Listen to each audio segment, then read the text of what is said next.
sabe? E geralmente, quando a gente pensa nos nomes das pessoas hoje em dia, eles são vistos só como rótulos convenientes. Com certeza. É, tipo uma forma administrativa de distinguir quem é quem na fila da padaria ou na lista de contatos do celular, né? Exato. É puramente funcional.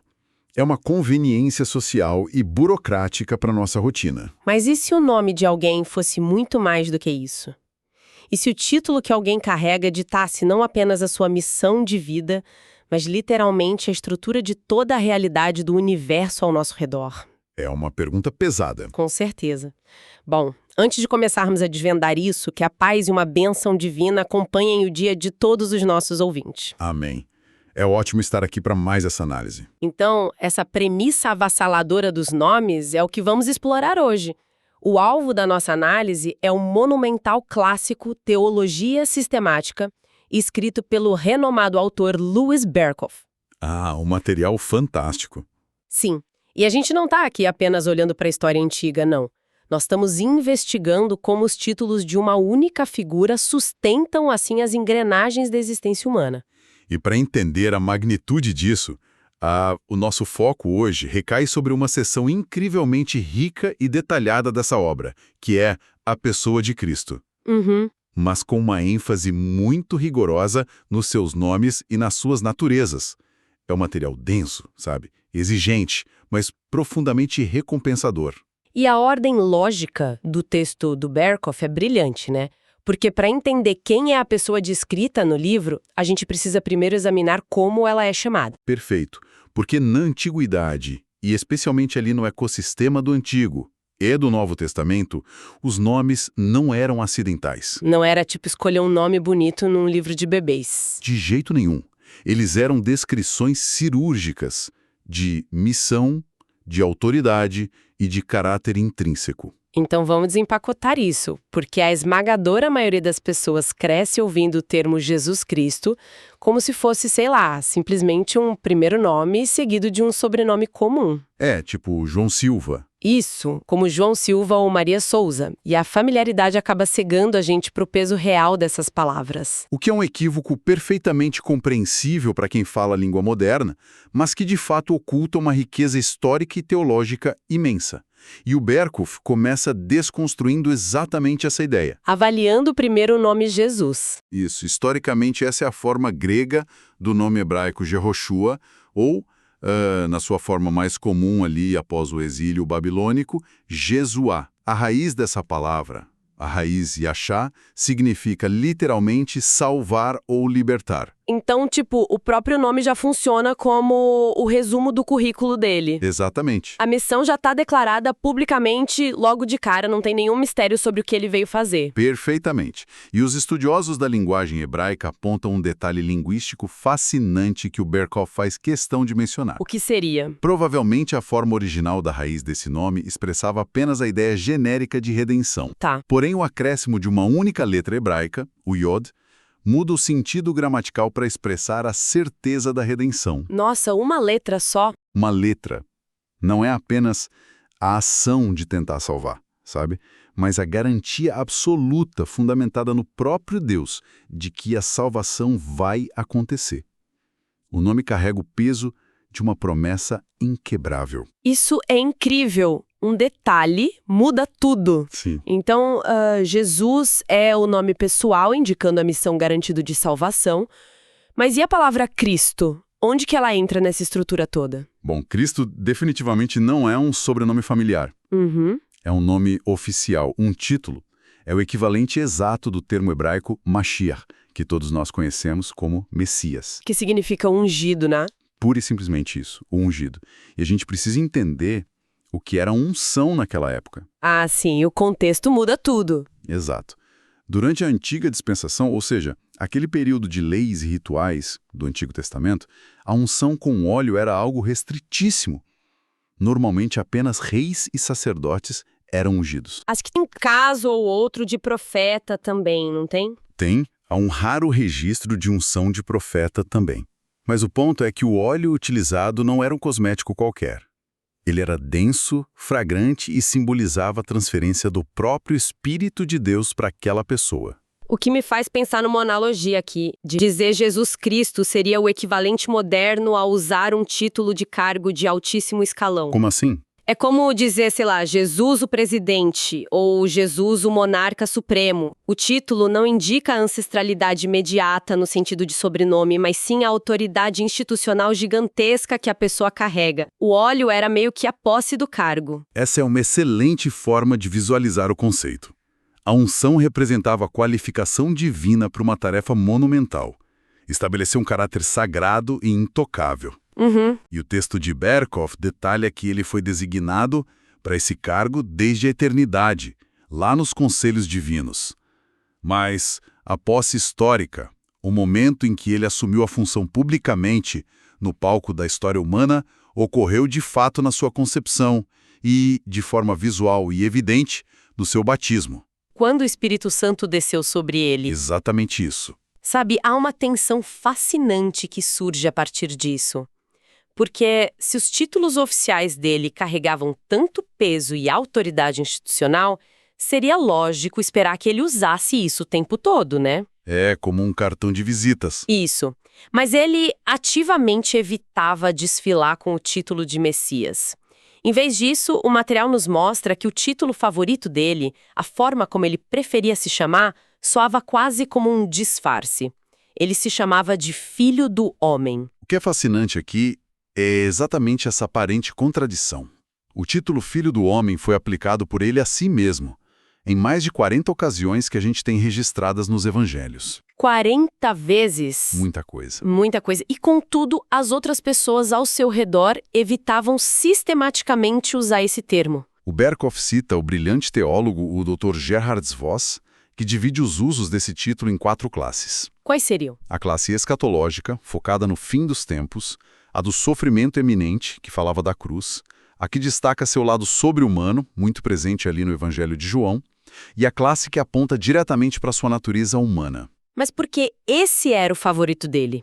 Eu confesso que isso sempre me pareceu muito contraintuitivo. Como assim contraintuitivo? Se o objetivo dele era estabelecer autoridade, por que escolher o nome que soa mais frágil? Não parece o oposto do que ele queria provar? É uma ótima observação. Mas a genialidade por trás disso, segundo o Dr. Voss, é que Jesus usava esse nome exatamente para fugir do que o Voss chama de prostituição judaica do ofício messiânico. Prostituição judaica? Como assim? Precisamos imaginar o cenário político da época. A Judéia estava sob a bota esmagadora do Império Romano, certo? A expectativa popular fervilhava por um líder puramente político e militar. Entendi. Alguém que pegasse em armas. Exato.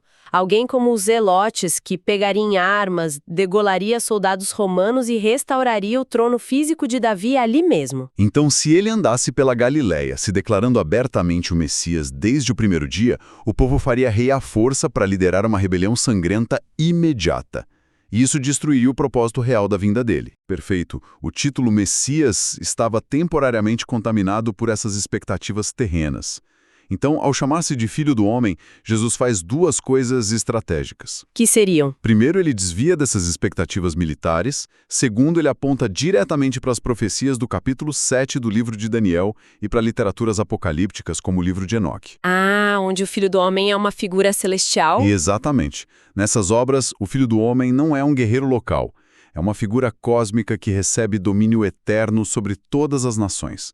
Ele usou um título que parecia humilde, mas que, na verdade, reivindicava uma autoridade muito superior à de um líder guerrilheiro. Ele meio que forçou as pessoas a pensarem mais alto, a olharem muito além do conflito político imediato de Roma. Com certeza. E contrastando com esse título, a gente tem o famosíssimo Filho de Deus. O texto diz que ele é aplicado em 4 sentidos diferentes lá no Novo Testamento, não é isso? Correto. O sentido oficial ou messiânico. O sentido natalício, referindo-se ao nascimento sobrenatural no ventre de Maria. O sentido ético-religioso e, crucialmente, o sentido trinitário. Que aponta para a sua divindade essencial, né? E a pré-existência ontológica. Exato. Vamos fazer uma pausa rápida nesse termo, porque pré-existência ontológica é um conceito meio pesado para quem está ouvindo. Basicamente, ontológico se refere ao próprio ser, a essência última da coisa. Isso significa que ele não apenas se tornou Deus quando nasceu na Terra, ou quando foi batizado, mas que a própria essência dele já existia como Deus antes mesmo da fundação do cosmos. Uma perfeita definição é a existência antes do próprio tempo começar. E o sentido ético-religioso, por outro lado, é o uso mais brando da expressão. Como quando a gente diz que uma pessoa boa é um filho de Deus. Exatamente.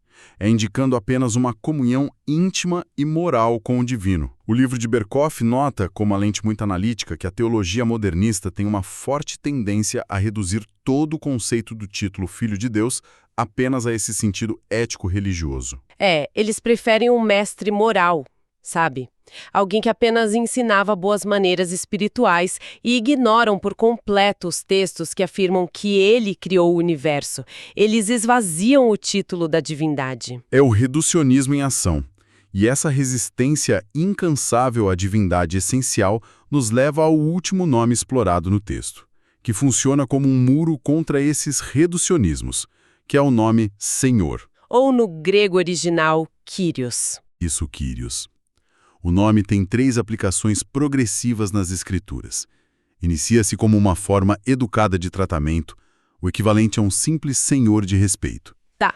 Depois, evolui para expressar posse com autoridade genuína e culmina na sua aplicação máxima, onde o título possui uma conotação equivalente ao próprio nome sagrado de Deus. Aqui é onde a coisa fica realmente interessante.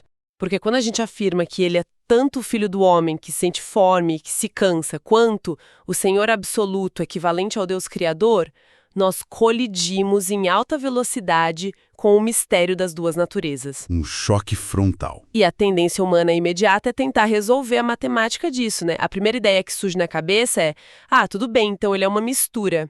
Metade humano, metade divino. O que seria um erro categórico. Longe disso. Desde os primeiros séculos, mas fixado de forma definitiva ali a partir do Concílio de Calcedônia, no ano de 451 d.C., a Igreja confessa o mistério de 2 naturezas perfeitas. A humana e a divina. Isso.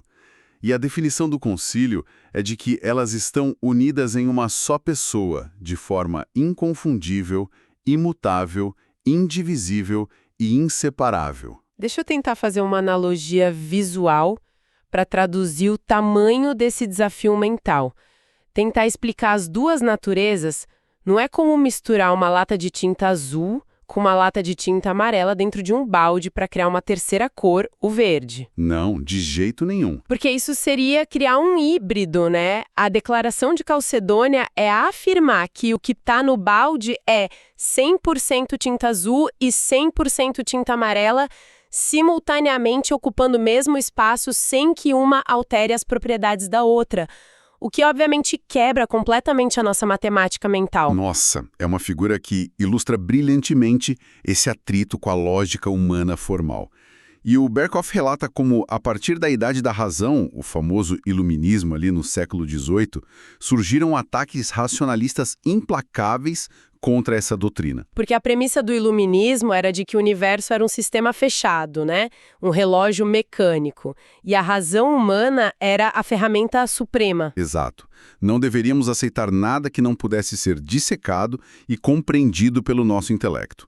Filósofos e teólogos proeminentes como Schleiermacher, o Ritschl e o Harnack olharam para a doutrina das duas naturezas e a consideraram uma aberração lógica. Então, como que eles tentaram resolver esse curto-circuito lógico? Cortando fora aquilo que ofendia a razão. O Schleiermacher, por exemplo, reduziu Cristo a um homem que simplesmente possuía um sentimento de dependência absoluta de Deus em grau máximo. Reduziram ele a um mero homem. Sim, o Harnack e outros tentaram transformar Jesus em um mero mestre de ética sublime ou num vidente apocalíptico de sucesso. Se o mistério não cabia confortavelmente no intelecto humano, o intelecto decidia que o mistério era falso. É muita arrogância da razão, né? Pois é. No entanto, o texto mostra que pensadores modernos gigantes como Karl Barth e Emil Brunner Trouxeram a doutrina antiga de volta ao centro do debate, questionando justamente essa arrogância de querer enquadrar o próprio Deus nas nossas categorias limitadas. Eles basicamente disseram, olha, se você pode explicar Deus perfeitamente num quadro negro, esse provavelmente não é o Deus verdadeiro. Muito bem colocado. Mas, se a teologia sistemática defende algo tão formidável e desafiador para nossa mente, a gente precisa de embasamento robusto. Onde é que estão as evidências? O que os registros nos apresentam para sustentar essa configuração tão incomum? As provas catalogadas pelo Berkhof são vastas e minuciosas. Ele aborda as evidências da divindade espalhadas nas cartas do apóstolo Paulo e no Evangelho de João. Mas ele faz questão de destruir aquela teoria crítica de que os 3 primeiros evangelhos, Mateus, Marcos e Lucas, os chamados sinóticos, mostram apenas um Jesus humano que depois foi divinizado pela igreja primitiva. E não é isso que eles mostram. Pelo contrário, o Berkhof mostra que o Cristo dos sinóticos demonstra uma autoridade inerente que perturba as lideranças. Ele perdoa pecados, exige devoção absoluta e detém autoridade sobre os elementos da natureza, tipo acalmar tempestades com uma única palavra. Eu acho que o detalhe de perdoar pecados é genial, porque isso era um escândalo absoluto na época. Afinal, eu só posso perdoar uma ofensa que foi cometida contra mim. Com certeza. Se alguém rouba o seu carro, eu não posso chegar e dizer, eu te perdoo por roubar o carro dele. Não faz o menor sentido. Mas Jesus perdoava os pecados que as pessoas cometiam contra outras pessoas e contra a lei moral. Ao fazer isso, ele estava implicitamente dizendo que toda ofensa cometida no universo é, em última análise, uma ofensa contra ele. É uma reivindicação claríssima de ser o próprio Deus. Precisamente a própria autoconsciência dele, chamando a Deus de meu pai, com uma familiaridade que beirava a blasfêmia para os ouvidos dos fariseus, é um pilar dessa argumentação. E no outro lado da balança, as provas da sua verdadeira humanidade são igualmente irrefutáveis. Ele não era um fantasma, né? Nem uma ilusão de ótica. De jeito nenhum. Ele tinha um corpo material real e uma alma racional. Estava sujeito às leis ordinárias do desenvolvimento humano. Sentiu fome no deserto, sentiu sede na cruz e chorou profundamente diante do túmulo do seu amigo Lázaro. É vital destacar esse equilíbrio perfeito. Porque hoje em dia, o humanismo secular foca tanto no Jesus que chora, que se senta cansado na beira de um poço da Samaria, que o esplendor inegável da sua divindade quase desaparece da cultura. Verdade. E em contrapartida, no passado medieval, o excesso de foco na majestade divina quase fez as pessoas esquecerem a empatia do Cristo humano. A gente precisa manter as duas naturezas nítidas. E isso nos leva à característica mais espantosa do seu lado humano. A impecabilidade moral. Isso. Absoluta perfeição moral. E aqui o livro apresenta um conceito técnico, que é a argamassa que impede a estrutura da pessoa de Cristo de desmoronar. A impecabilidade não significa apenas que ele tinha uma força de vontade férrea para não pecar. Tá, então vai além do esforço. Muito além. Na precisão cirúrgica da teologia sistemática, não era apenas o potuit não pecar, ou seja, o mero poder de não pecar, que Adão tinha antes da queda.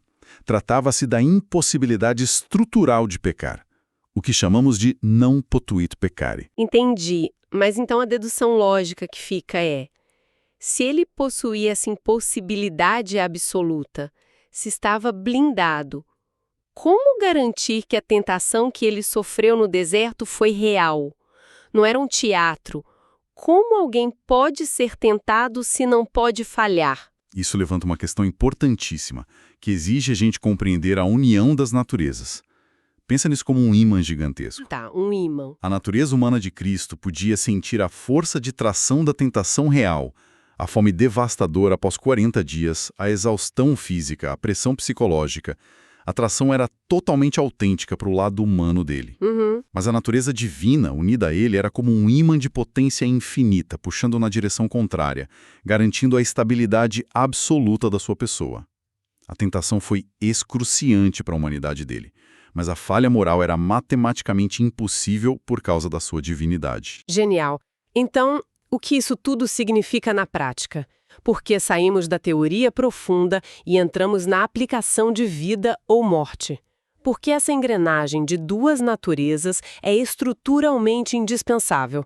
Porque essa equação de matemática impossível é o único caminho para a salvação da humanidade funcionar. Se a gente conectar isso a um quadro mais amplo, olhando para o mecanismo da expiação, a genialidade da justiça divina fica muito nítida. Vamos começar pela necessidade absoluta da humanidade. Por que ele tinha que ser humano? Porque a lei estipula que foi a raça humana que se rebelou e quebrou a aliança. Logo, a justiça perfeita exigia que um representante genuíno da própria humanidade sofresse a penalidade, a agonia física de corpo e de alma. Se fosse um anjo a morrer na cruz, a justiça não estaria satisfeita, pois um anjo não pertence à nossa espécie. Entendi. Somente um verdadeiro humano e sem qualquer pecado próprio poderia entrar de forma empática nas nossas dores e quitar essa dívida.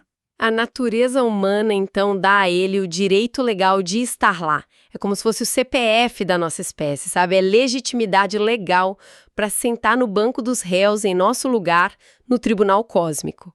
Perfeita analogia. Mas se isso é verdade, um homem perfeito já não resolveria o problema. Onde entra a necessidade inescapável da divindade nessa equação toda? A divindade é o que fornece o suporte infinito. A ira da justiça de Deus contra milênios de rebelião humana carrega um peso, uma voltagem de proporções infinitas. Incalculável. Exato. Qualquer criatura puramente humana, ou mesmo anjo mais poderoso, seria completamente aniquilada, pulverizada redentoramente, se tentasse absorver esse peso em si mesma. A divindade era necessária para que ele pudesse oferecer um sacrifício de valor infinito. Isso. Para que ele pudesse suportar a intensidade esmagadora daquela punição sem ser destruído eternamente. E, claro, para ter o poder de aplicar os frutos dessa vitória na vida daqueles que creem. Deixa eu tentar sintetizar isso na analogia do tribunal que eu comecei.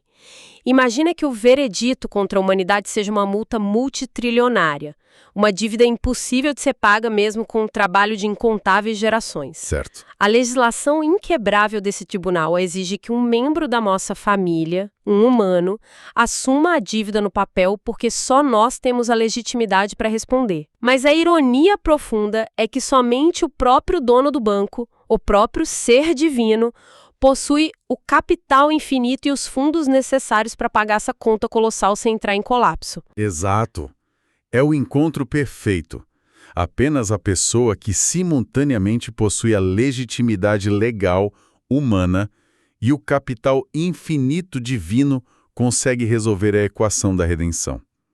Se você remove a natureza humana, falta a representatividade no tribunal. E se você remove a natureza divina, falta a capacidade de suportar a carga e pagar a dívida. Exatamente. A doutrina das duas naturezas descrita pelo Berkhof não é um pedantismo intelectual para debates acadêmicos. Ela é literalmente a única fundação lógica onde a esperança humana pode se apoiar de verdade. Fascinante. Fazendo um rápido e profundo apanhado da arquitetura que percorremos hoje, nós iniciamos nossa exploração observando as raízes hebraicas da palavra salvar, onde o destino e a garantia já pulsavam dentro de uma única letra. O Iot. Dos títulos, o filho do homem que frustra revoluções políticas e o filho de Deus que transcende o tempo. Examinamos a batalha campal do iluminismo contra o mistério de Calcedônia e terminamos maravilhados diante do brilhantismo da redenção, onde a matemática de Deus prova que justiça e amor não são forças opostas, mas perfeitamente unidas na mesma pessoa. É um resumo perfeito. E diante de uma jornada tão profunda assim, eu gostaria de deixar quem acompanha a gente com uma provocação final. Uma semente para a mente continuar processando ao longo do dia. Por favor. Passamos bastante tempo detalhando o quanto a natureza humana é frágil, material e sujeita às leis do desenvolvimento e ao sofrimento. Mas pensem o seguinte: se a essência humana, com todas as suas limitações, foi considerada digna de ser unida de forma tão inquebrável, perfeita e inseparável à própria glória sublime e infinita da divindade em Cristo, Onde você quer chegar? o que isso revela sobre a dignidade monumental, o valor incalculável e o destino eterno de um ser humano comum? Talvez nós não sejamos os meros grãos de poeira esquecidos que a correria e o cinismo do dia a dia nos fazem acreditar. Nossa, uma perspectiva verdadeiramente transformadora para carregarmos nas nossas interações diárias. E para quem mergulhou de cabeça neste tema e sentiu que a superfície foi apenas arranhada, temos uma ótima notícia.